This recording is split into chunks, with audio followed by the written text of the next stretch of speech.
मंच के नीचे बैठे हमारे छत्तीसगढ़ सरकार के मंत्री श्री रामविचार नेताम जी, श्री राजेश अग्रवाल जी विधायक, श्री प्रबोध मीन जी विधायक, श्री राम कुमार टोपो जी विधायक, भरत सिंह सिसोदिया जी जिलाध्यक्ष और आज के इस महोत्सव में उपस्थित एकल अभियान परिवार के सभी पदाधिकारीगण, एकल अभियान की हमारी बहनें भाइयों और इस महोत्सव में उपस्थित सभी सज्जनवृंद, मातृशक्ति माताएं बहनें, युवा साथी और मीडिया के मित्रों, आज मेरा सौभाग्य है कि इस कार्यक्रम में आप सभी लोगों के बीच मैं उपस्थित हुआ हूं। मैं सबसे पहले आप सभी लोगों का हृदय से स्वागत करता हूं, अभिनंदन करता हूं।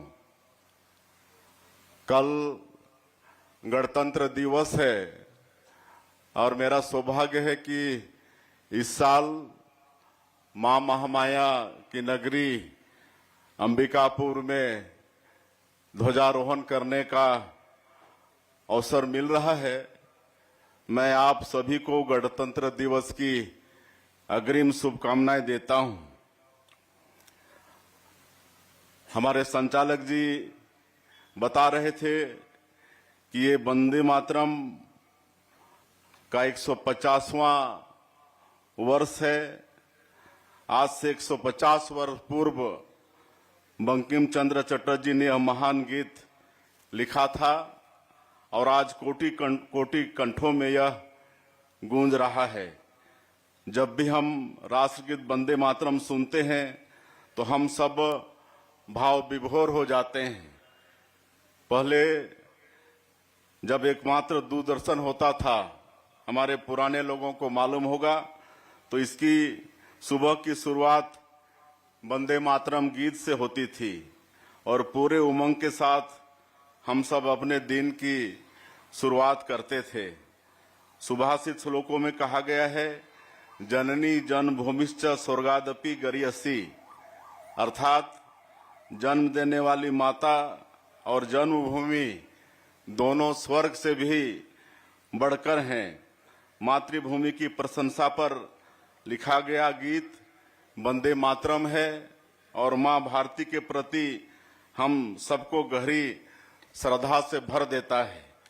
जैसा कि हम सबको मालूम है कि वंदे मातरम गीत बंकिम चंद्र चटर्जी के उपन्यास आनंद मठ से लिया गया है। यह आनंद मठ सन्यासी विद्रोह पर लिखी रचना है। मातृभूमि की प्रशंसा में यह गीत बंकिम चंद्र चटर्जी ने पहले लिखा था और जब बाद में उन्होंने आनंद मठ लिखा तो इसे शामिल कर लिया। बंधुओं, प्रयागराज में 144 वर्ष बाद महाकुंभ का सुखद संयोग हुआ है। देश के कोने कोने से यहाँ सन्यासी आए हुए हैं। संत समागम का लाभ लेने देश विदेश से भी करोड़ों श्रद्धालु यहाँ पर जुट रहे हैं। हम सब भारत की संन्यास परंपरा से जुड़े इन सभी साधु संतों का अभिनंदन करते हैं। सन्यासियों ने मां भारती के लिए अपना खून भी बहाया है। भारत में अंग्रेजों के विरुद्ध सबसे पहला विद्रोह सन्यासियों ने प्रारंभ किया था। अंग्रेजों के खिलाफ जब सन्यासियों ने लड़ाई की तो उन्होंने वंदे मातरम का उद्घोष किया और अपना बलिदान दिया। यह आदि शंकराचार्य जी की सोच थी। उन्होंने भारत की सांस्कृतिक एकता को मजबूत करने के लिए सबसे बड़ा काम किया। उन्होंने देश के हर कोने में मठ की स्थापना की। उन्होंने सनातन परंपरा के प्रचार प्रसार करने के लिए सन्यासी तैयार किए और धर्म पर संकट आने पर रक्षा करने के लिए भी सन्यासी तैयार किए। शस्त्र और शास्त्र की सद्भुत समन्वय से उन्होंने सनातन परंपरा को मजबूत बनाने अहम पहल की। आप सभी प्रयागराज में संत समागम देखने जरूर आए।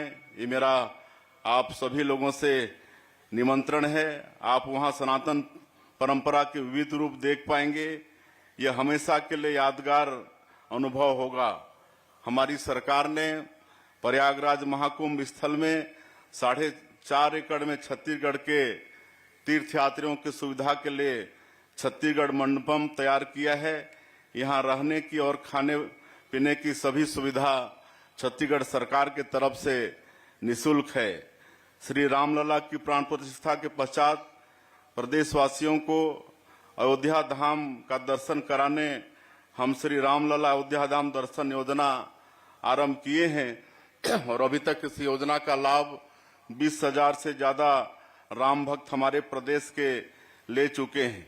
एकल अभियान के विषय में हमारे खंड संचालक सत्यनारायण तिवारी जी बहुत विस्तार से बताए हैं।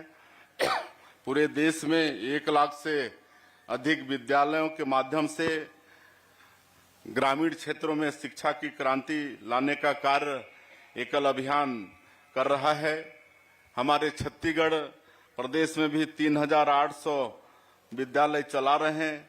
सबसे बड़ी बात यह है कि आधुनिक शिक्षा के साथ ही एकल अभियान बच्चों में सनातन परंपरा का पाठ भी पढ़ा रहे हैं। सनातन परंपरा पूरे देश को एक सांस्कृतिक सूत्र में जोड़ती है। पुराणों में कहा गया है कि जो समुद्र के उत्तर में है और हिमालय के दक्षिण में स्थित है वही भारतवर्ष है। महाकुंभ भारत की सनातन परंपरा की महिमा की सबसे बड़ी गवाही है। इस महाकुंभ जो चल रहा है हमारे देश में महाप्रयाग में, आज विदेशी लोग भी उसमें आने के लिए लगातार प्रेरित हो रहे हैं।